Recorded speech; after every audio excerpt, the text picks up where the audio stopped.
Kelly Ripa sat in the same chair every weekday morning for 25 years. Then, in February 2026, she said 5 words nobody expected. It's time to move on. For weeks, the signs had been building. A private conversation with Oprah, she now calls the most important of her career. A memoir chapter quietly titled The End. Cryptic comments on her own podcast that some at ABC wanted pulled. Her third child goes to college, and suddenly she's re-evaluating everything. Why is a woman earning $20 million a year suddenly ready to walk away? What did Oprah actually warn her about? The real reason behind her decision is not what anyone is reporting. The making of a morning icon. Kelly Maria Ripa was born on October 2, 1970, in Stratford, New Jersey, a small borough in Camden County. She grew up in a home that was strict, Catholic, and deeply rooted in a Polish-Italian working-class way of life. That world shaped her early, and it stayed with her. In her 2022 memoir, Live Wire Long-Winded Short Stories, Kelly wrote that the culture she was raised in became the foundation of her entire professional identity. Her father, Joseph Ripa, was a Rutgers University student while also working as a New Jersey Transit bus driver and serving as a regional labor union president. Later, he became president of the Camden County Board of Freeholders and the elected Camden County clerk. Her mother, Esther Ripa, was a homemaker who ran the house with discipline and clear expectations. Kelly and her older sister, Linda, were raised in that environment, and it gave Kelly both structure and edge. At Camden Catholic High School, Kelly stood out bright, outspoken, and full of energy. She graduated in 1988. Then enrolled at Camden County College before transferring to Rutgers in Camden to study psychology and theater. But before she could finish, life pulled her in another direction. In early 1990, at just 19, she left college after being cast as Haley Vaughn on the ABC daytime soap, All My Children. Her father doubted soap opera work would last. Her mother worried about her daughter in New York City. But that leap changed everything. The soap years and a Vegas wedding. The casting itself happened almost by chance. Producers were looking for a fresh young actress to energize the teenage side of the show. Kelly auditioned for Haley, the recovering alcoholic daughter of powerful villain Adam Chandler, and got the part. Her first appearance aired on April 23, 1990. She was 19 years old and had stepped into the role that would define the next chapter of her life. She would stay with the show aside from one break and one comeback for the next 12 years. 5 years later, the set of All My Children gave her something even bigger than a career. In February 1995, the show began searching for a new actor to play Mateo Santos, a young Latino love interest for Haley. Casting director Judy Wilson later said it took time to find the right person. Then she came across an 8x10 headshot of a young actor from Florida named Mark Consuelos. The moment Kelly saw his photo, something shifted. In a 2025 conversation, Judy Wilson recalled that Kelly walked into her office, picked up Mark's headshot, and fell in love with him right then and there. The network was unsure about Mark, and his casting became unusually complicated. He had to screen test against other actors, even while already filming the role, something Wilson later said was unheard of in the soap world. Still, he got the part. Kelly and Mark filmed their first scenes together in February 1995, and very quickly, the on-screen chemistry turned into something real off-screen. Within weeks, they were dating quietly. Then, on May 1, 1996, after a date night of pizza and wine, Mark proposed. That same night, they flew to Las Vegas and got married. For weeks, almost nobody knew. They kept the marriage secret from most of their friends, and even from the All My Children production team. When the news finally came out, the writers were shocked and amused. For years, they had been shaping the romance of Haley and Mateo on screen. Now the actors behind those characters had quietly become husband and wife in real life. That marriage became one of the central constants of Kelly Ripa's life. Together, they had 3 children. Michael Joseph Consuelos, born June 2, 1997. Lola Grace Consuelos, June 16, 2001. And Joaquin Antonio Consuelos, February 24, 2003. By 2026, Michael was 28, Lola was 24, and Joaquin was 22. Joaquin was preparing for a regional theater production of Death of a Salesman. Lola had become a singer-songwriter and released her first EP in 2024. Michael had worked in film and television production. The Regiers and a meteoric rise.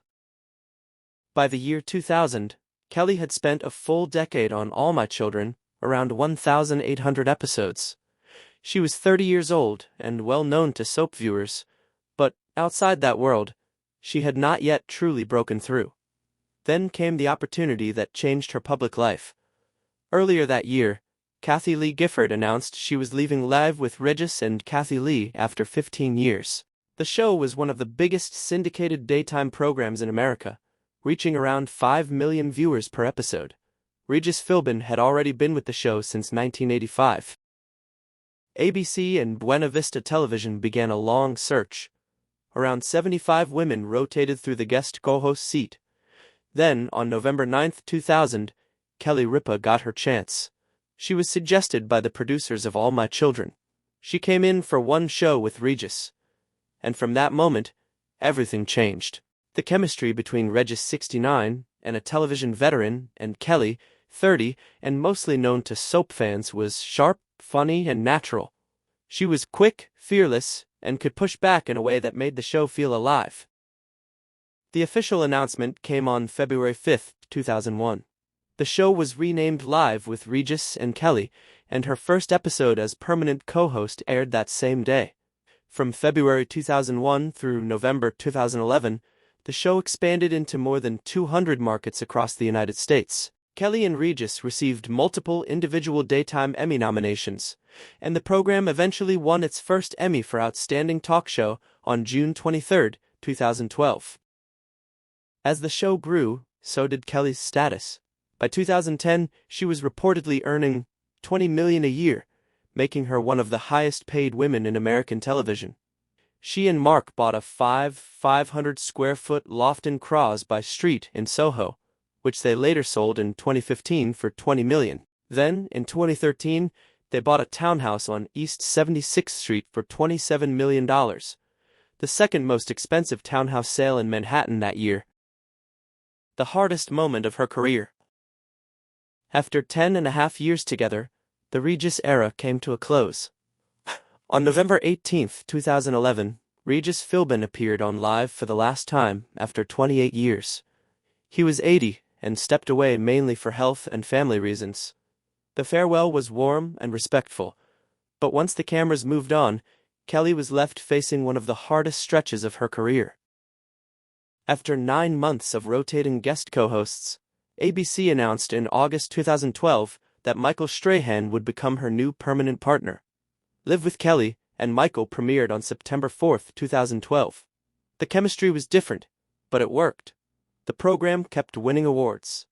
On the surface, things looked stable again, but the hardest moment came from something away from the cameras.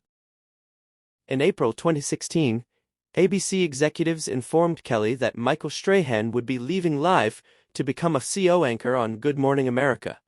According to later accounts, Kelly learned about the decision only about 20 minutes before the news became public. For her, it was not just a professional change. It felt personal. In her 2022 book and later interviews, she described it as the most painful moment of her working life.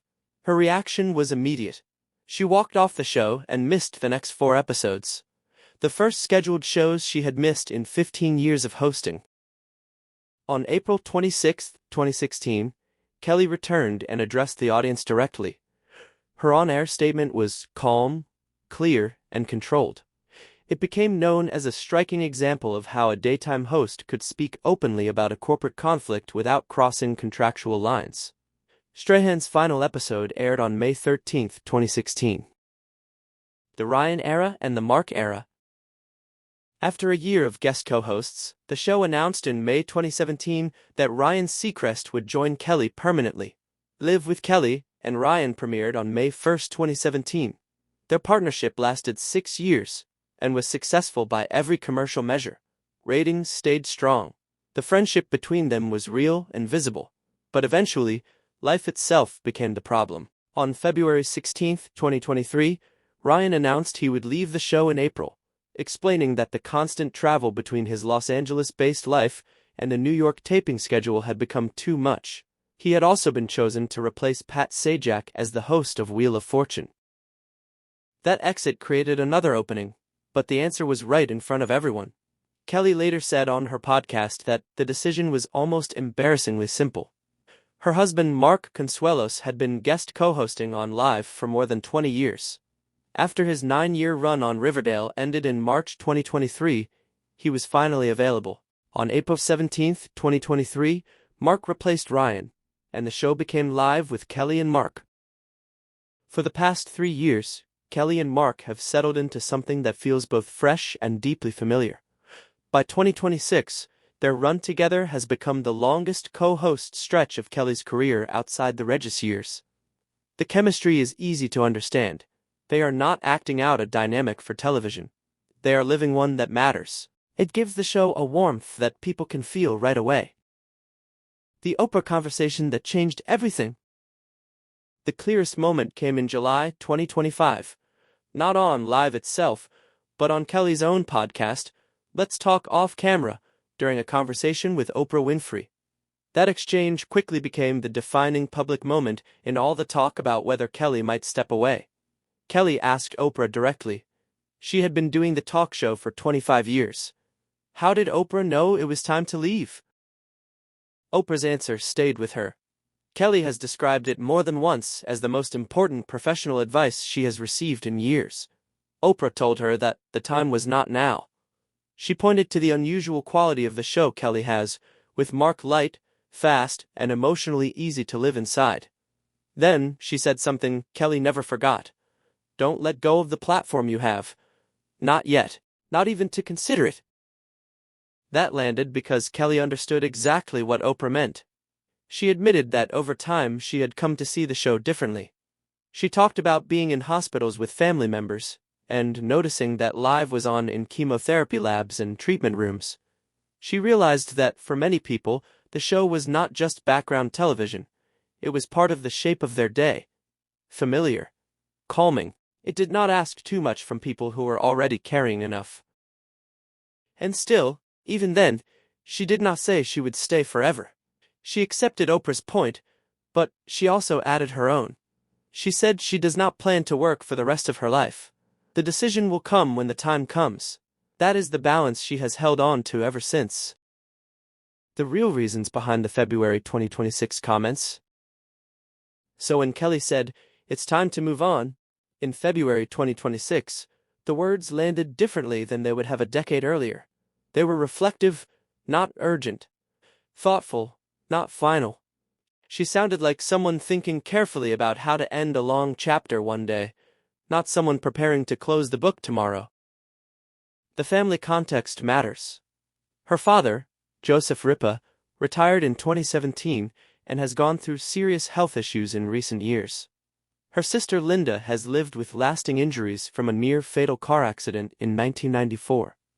Regis Philbin died on July 24, 2020, just one day before his 89th birthday. Kelly's tribute to him became one of the most watched episodes of the pandemic era. Those losses change how a person measures time. There is also the financial reality. Kelly has become one of the wealthiest women in American daytime television. Her live salary has been widely reported at around $20 million a year. When Mark's salary, his acting work, their production, earnings, Kelly's book income, and the podcast are added, the household has been estimated at roughly $30 to $35 million a year in total earnings. Their combined net worth, including the East 76th Street townhouse, their East Hampton home, Caribbean property, and invested assets has been estimated at around $200 million by late 2025. That changes the meaning of the whole conversation. Kelly is not still hosting because she has to. She could stop whenever she wanted. The foundation is already there. The career has already been built. The money has already been made. So when she stays, it means something. It means the decision is emotional and personal, not financial. In the end, Kelly Ripa's unexpected announcement in February 2026 was not a resignation. It was a recognition. After 25 years in that chair, After Regis, after Strahan, after Seacrest, after Mark, after 3 children grown and launched, after a $200 million fortune secured, she finally allowed herself to say out loud what she had been thinking quietly for years. One day, she will leave.